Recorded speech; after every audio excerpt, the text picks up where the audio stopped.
Meet your own sensory needs and implement your own sensory strategies to take care of yourself first. We talk about this a lot. Putting your oxygen mask on before you can help others. Very important in this particular field. It's a healthcare field. We take on the emotions and the feelings of our clients and their families all day long. So if you're not taking care of yourself outside of your job, you're going to get burned out so fast. You're not going to enjoy it anymore. So if you can use strategies, make sure you're meeting your own sensory needs, you're going outside, you have hobbies, you're talking to friends and family. It's very important. I'm Rachel. And I'm Jessica. And this is All Things Sensory by Harkla. We are both certified occupational therapy assistants, and together with Harkla, we are on a mission to empower parents, therapists, and educators to help raise confident and strong children of all abilities. On this podcast, we chat about all things sensory, diving into special needs, occupational therapy, parenting, self-care, overall health and wellness, and so much more. We are here to provide raw, honest, and fun strategies, ideas, and information for parents, therapists, and educators, as well as other professionals to implement into daily life. Thank you so much for joining us. Hey there, welcome back to All Things Sensory by Harkla. We are so happy to have you here today. This is a podcast where we talk about all things sensory and more. I'm Jessica. I'm Rachel. Today, we are going to get really deep, really sentimental, really in with our feels. Rachel's already crying over here, but we're going to talk about 10 things that we've learned in 10 years as CODAs. It was our 10-year anniversary in April? Something like that. Yeah, this year It's been 10 years anniversary since we became certified occupational therapy assistants, graduated, jumped in, started working, and here we are. It's been 10 years. So 10 things that we've learned. This episode is geared towards new grads, old grads. Yeah, sure. Anyone. If you're trying to find your fire, if you want some fire, if you are just I don't know if you're just interested in learning more about the things that are meaningful to us. Yeah. I don't know. Yeah, I think that's great. Yeah. Yep. So number one, don't be afraid to say, I don't know, but I'll find out. I have met several therapists who were not willing to admit when they didn't know something. A parent would come to them, ask them a question, and they would make something up or say something instead of just being like, that's a great question. I don't know the answer to that right now, but I will find out and I will let you know as soon as I know, and then follow through. And it's okay not to know everything, but just make sure you find out in order to help your clients. That's what makes us better and more knowledgeable, when we take the time to learn something new and something different and to research and find the answer. And nobody knows everything. So I still feel like that. I still am like, oh, well, I don't know what the answer to that is. Let me figure it out. I mean, okay. In the clinic, just over the summer, there was a situation that popped up that I had to tell the parent and a fellow therapist, I'm actually not really sure about that. Let me think about it and I'll let you know either after this session or next week. Because I needed to marinate on what was going on and I just wasn't sure what the answer was. So that's okay to do that. Yeah. It's absolutely okay. As long as you follow through. You actually find the answer. And find the answer as much as possible. Yeah.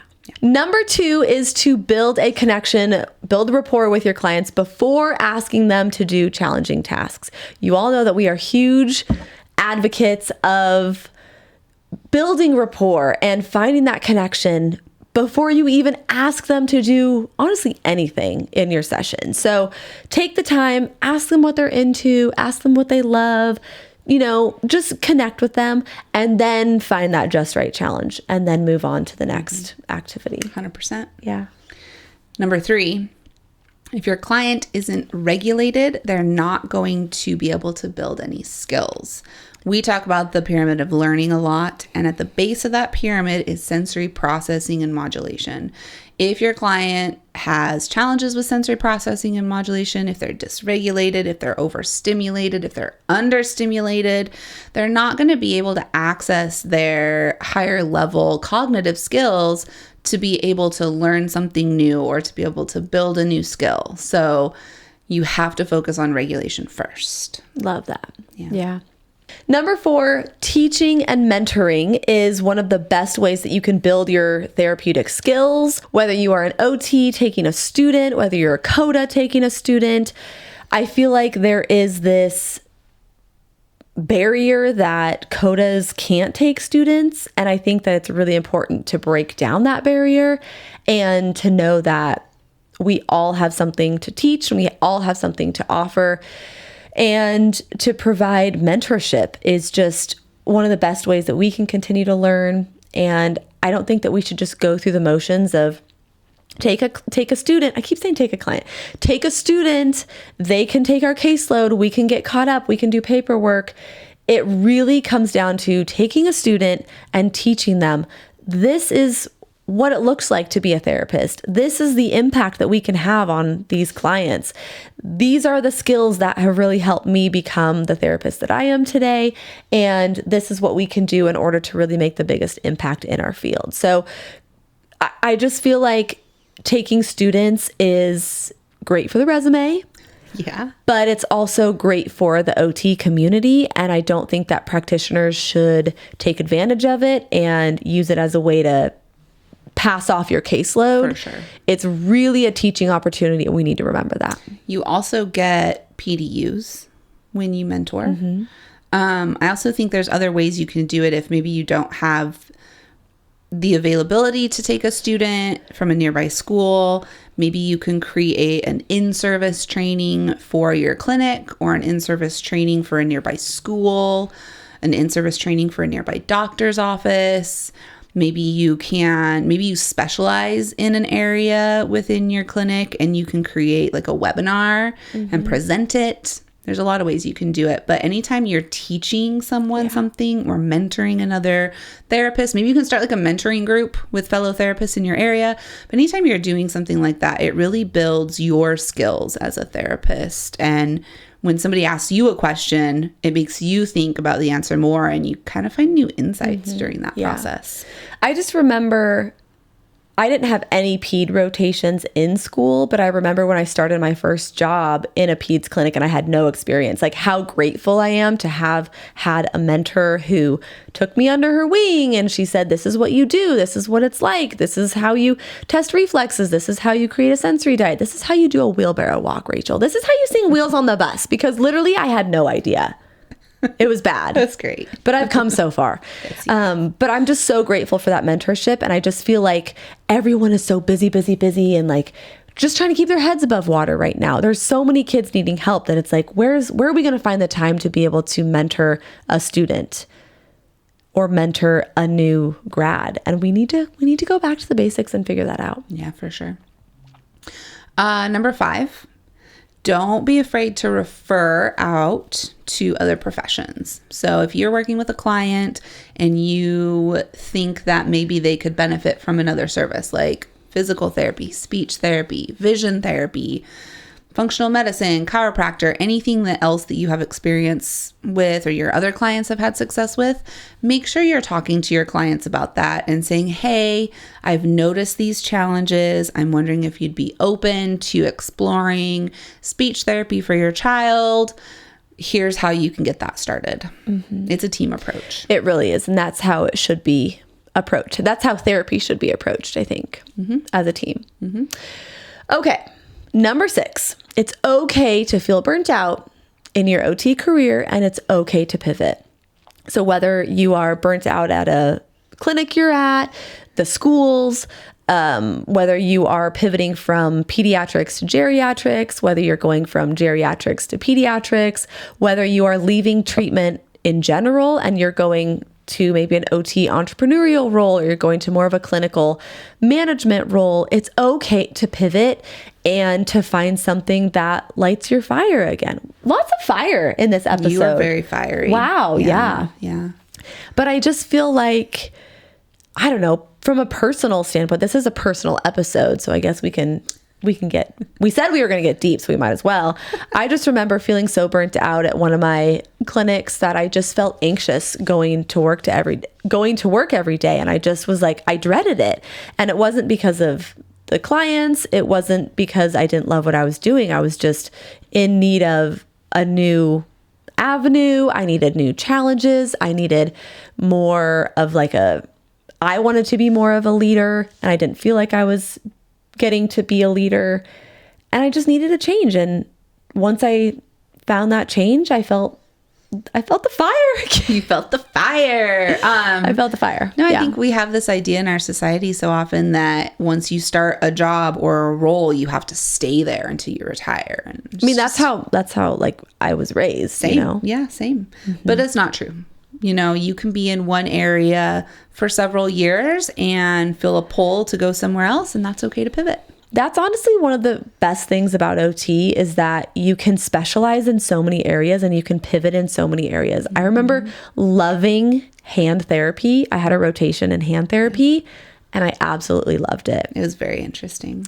I went to hand therapy. I went and saw an OT for hand therapy for a couple months. Yeah. Yep. Very interesting. Loved hand therapy. We need to interview a hand therapist. We should. Yes. Side note. I just felt like the barrier for me was CODAs can't go on and get their CHT. Oh, you do have to be an OT for that. Yeah. But you can still work at a hand therapy clinic and do that. Well, another barrier to break down. Another barrier. Yeah. All right. Number 7, advocate for your ideal schedule.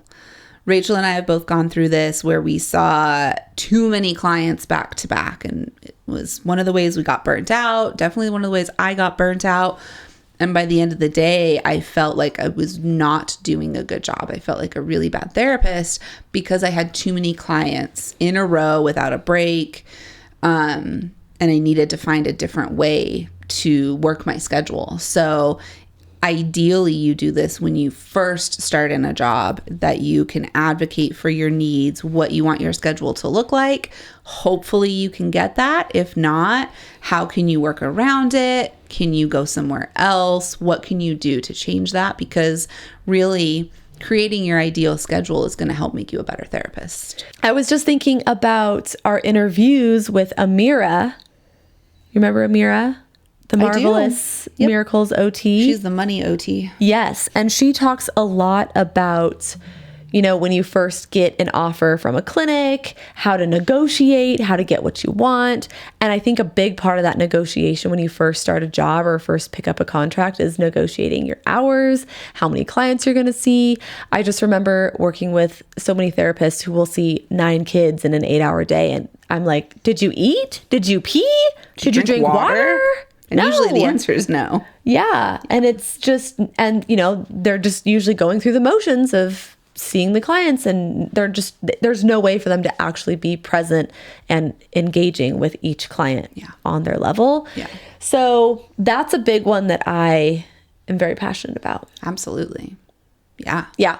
Okay. Yep. Great. I'm glad you agree. Number 8 is to empathize with your clients and their families. So a story. Ooh. When Rachel and I were in the clinic. Ooh, let me get my tea. Well, you know the story. I know.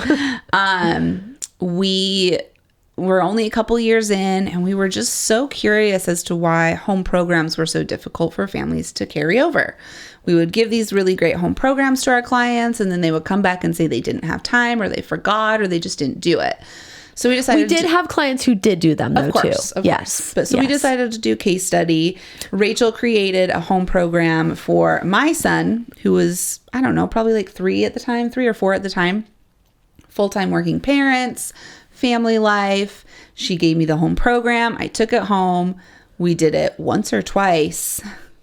She asked me a couple of weeks later, how's the home program going? And I said, it's not.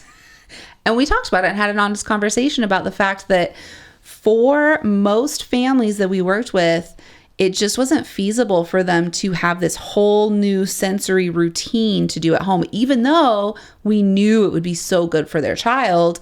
It just wasn't something that they could work into their busy life, because they have busy lives. The other piece was I had a hard time doing it, and my child doesn't even have sensory processing disorder. He's neurotypical, and I still couldn't do it, you know? Yeah. So it was just an eye-opener, and it helped us learn how to empathize with our clients when they told us we didn't do our home program, and we kind of changed our attitude towards it. And I still have to do this because I still want to give my clients now amazing home programs, but it's more of a, what can you carry over? What can you do? What do you want to be able to do? Realistically. Yeah. Realistically, can you add 2 things into your day, or just one little thing into the routine? And having that empathy to understand where your families are coming from is going to make you a better therapist. I agree. And it's hard. Yeah. But you got to do it. You know what I was just thinking about?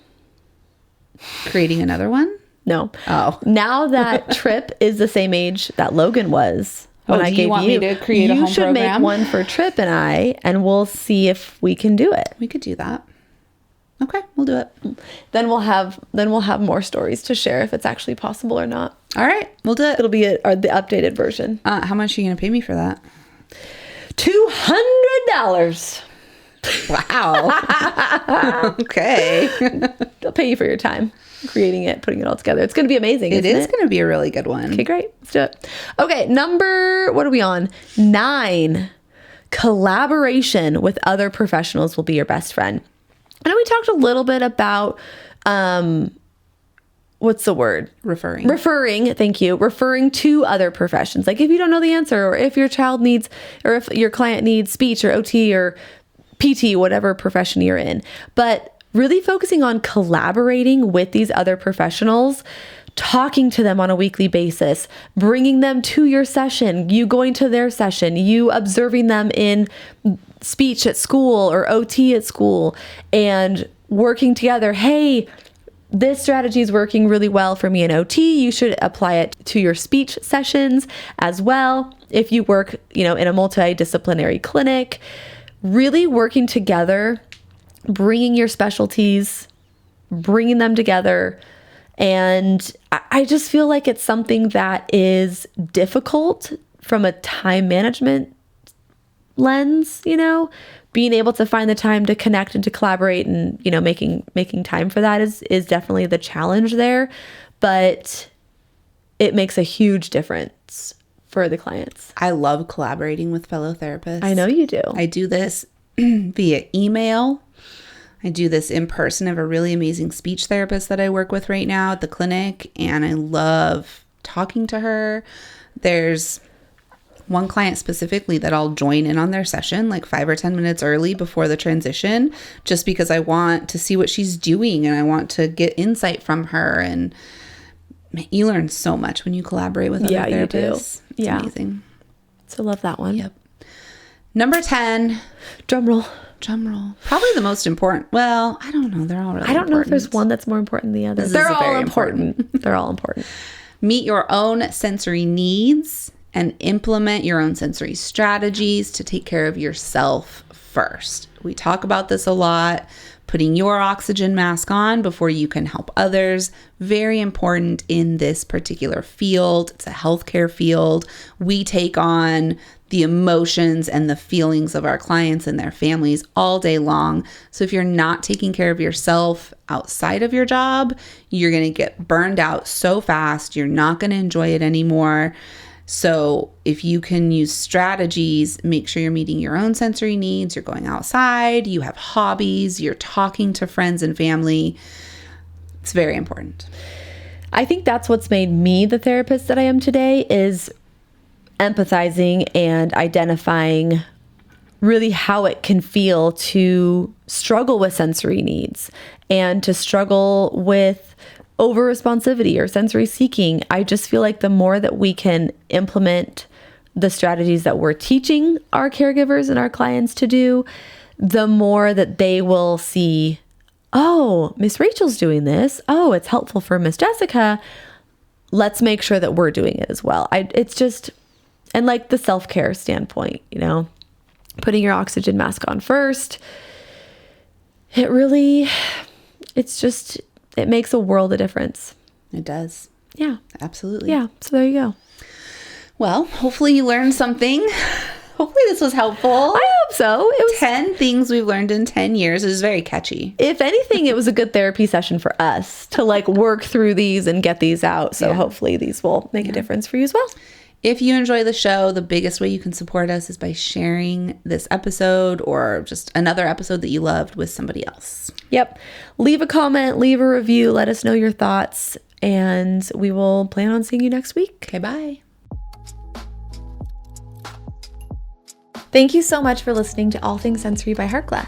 If you want more information on anything mentioned in the show, head over to harkla.co/podcast to get the show notes. If you have any follow-up questions, the best place to ask those is in the comments on the show notes or message us on our Instagram account, which is at Harkla_family or at All Things Sensory Podcast.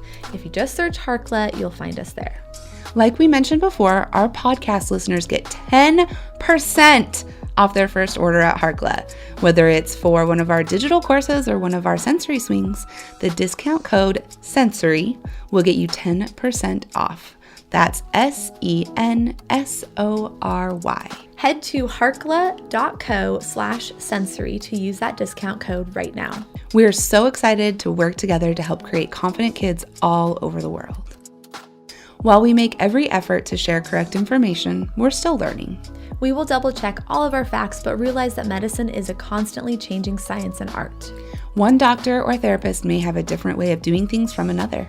We are simply presenting our views and opinions on how to address common sensory challenges, health-related difficulties, and what we have found to be beneficial that will be as evidence-based as possible.